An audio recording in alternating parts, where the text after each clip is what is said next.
Assalamualaikum warahmatullahi wabarakatuh. Hai mahasiswa, selamat bertemu dengan saya Nur Khaliso dalam mata kuliah Komunikasi Organisasi. Ini adalah sesi pertama kita. Di sini kita akan membahas tentang dasar-dasar komunikasi organisasi.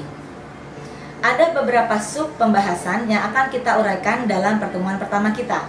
Selanjutnya, marilah kita ikuti uraian lebih detail dari penjelasan tentang dasar-dasar komunikasi organisasi.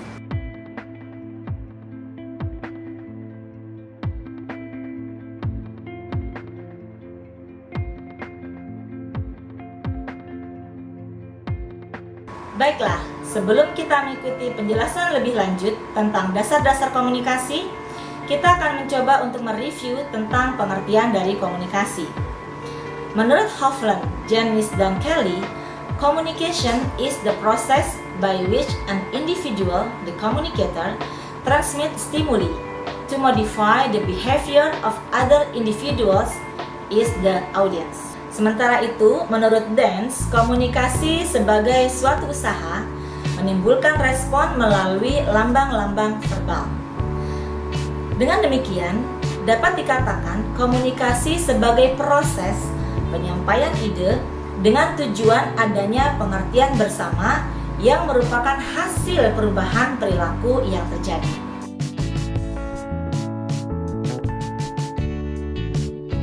Kita akan masuk tentang pandangan-pandangan alternatif tentang organisasi. Pertama adalah pandangan objektif. Menurut pandangan objektif, organisasi merupakan suatu struktur yang nyata. Organisasi adalah sebuah wadah yang menampung orang-orang dan objek-objek dalam organisasi yang berusaha mencapai tujuan bersama. Bagi kaum objektif, struktur, perencanaan, kontrol, dan tujuan-tujuan adalah hal yang paling penting sebagai sebuah unit dari organisasi. Sementara itu, bagi pandangan subjektif, organisasi merupakan perilaku pengorganisasian. Pengetahuan mengenai organisasi harus diperoleh dengan melihat perilaku-perilaku yang khusus atau tertentu. Bagi pandangan subjektif, struktur itu akan menjadi penting hanya sejauh struktur diciptakan dan diciptakan ulang oleh peserta organisasi. Setiap orang pada dasarnya mengalami keberadaan objek-objek yang bersifat fisik serta menciptakan pengalaman yang dimiliki bersama orang-orang lain dan objek-objek lainnya. Apa yang penting dalam hal ini adalah orang-orang yang berbeda berperilaku dengan cara yang berbeda terhadap apa yang mereka anggap objek yang layak untuk diamati. Perbedaan-perbedaan tersebut adalah berdasarkan pada bagaimana orang-orang berpikir tentang objek-objek itu sendiri. Suatu objek sosial adalah sekedar objek yang mempunyai makna bagi suatu kolektivitas atau menuntut tindakan oleh manusia. Dalam pengertian ini, perilaku dan objek adalah konstruksi sosial karena bergantung pada manusia untuk membuat perilaku dan objek itu menjadi signifikan. Bila kita memandang objek dan perilaku sebagai peristiwa yang dikonstruksi oleh manusia, maka kita juga dapat memandang perilaku manusia sangat tergantung pada proses-proses sosial untuk mempertahankan dunia bersama-sama. Yaitu 1. Istilah objektif merujuk pada pandangan bahwa objek-objek, perilaku-perilaku, dan peristiwa-peristiwa itu eksis di suatu dunia yang nyata. Hal itu eksis dan terlepas serta independen dari pengamat atau perceivernya. Sedangkan istilah subjektif menunjukkan bahwa realitas itu sendiri adalah suatu konstruksi sosial.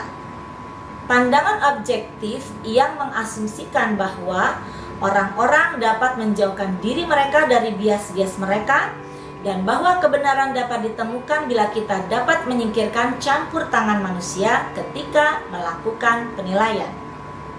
Sedangkan pandangan subjektivitas menunjukkan bahwa pengetahuan tidak mempunyai sifat yang objektif, dan tidak mempunyai sifat yang tidak dapat berubah. Orang yang mendekati realitas secara objektif melihat realitas tersebut sebagai sesuatu yang konkret atau fisik dengan suatu struktur yang harus dan dapat ditemukan. Meskipun tidak ditemukan, struktur itu masih ada di sana dan independen dari mereka yang mencoba untuk menemukannya. Umumnya, apa yang kita sebut ilmu atau sains berdasarkan pendekatan objektif.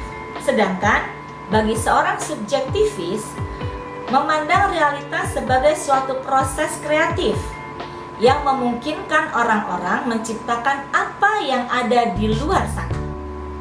Berdasarkan pandangan seorang subjektivis, orang-orang menciptakan suatu keteraturan dengan harapan menemukan keteraturan objek-objek. Dunia dan semua hal yang ada di dalamnya pada dasarnya tidak berstruktur, atau sekurang-kurangnya berperilaku dengan cara-cara yang tidak dipahami oleh dirinya sendiri. Oleh karena itu, pandangan objektif menyarankan bahwa sebuah organisasi adalah sesuatu yang bersifat fisik dan konkret dan merupakan sebuah struktur dengan batas-batas yang pasti. Istilah organisasi mengisyaratkan bahwa sesuatu yang nyata merangkum orang-orang, hubungan-hubungan, dan tujuan-tujuan. Sebagian orang menyebut pendekatan ini sebagai pandangan yang menganggap organisasi sebagai sebuah wadah atau container view of organization.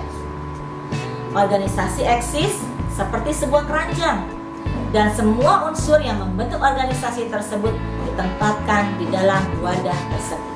Sementara itu, pandangan subjektif memandang organisasi sebagai sebuah kegiatan yang dilakukan oleh orang-orang yang ada di dalam organisasi itu. Organisasi terdiri dari tindakan-tindakan, interaksi, dan transaksi yang melibatkan orang-orang di dalam organisasi itu. Organisasi diciptakan dan dipupuk melalui kontak yang terus-menerus berubah yang dilakukan oleh orang-orang antara yang satu dengan yang lainnya dan tidak eksis secara terpisah dari orang-orang yang perilakunya membentuk organisasi itu sendiri. Nah, berdasarkan pandangan objektif, organisasi berarti struktur.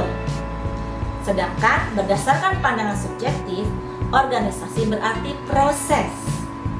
Penekanan pada perilaku atau struktur bergantung pada pandangan mana yang Anda ikuti.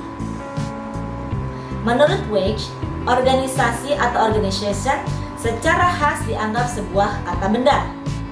Sedangkan pengorganisasian atau organizing dianggap sebagai kata kerja. Terakhir, yang perlu saya sampaikan adalah bahwa kaum subjektivis menganggap organisasi sebagai mengorganisasikan perilaku. Sedangkan kaum objektivis menganggap organisasi sebagai struktur, yaitu sesuatu yang sifatnya stabil. Penggunaan kata pengorganisasian untuk merujuk kepada suatu organisasi mungkin tampak aneh, terlepas dari pandangan mana yang Anda ikuti. Demikianlah seluruh rangkaian materi kita di sesi pertama ini. Kita akan bertemu kembali di sesi kedua yang akan membahas tentang perspektif dan teori-teori komunikasi organisasi. Terima kasih.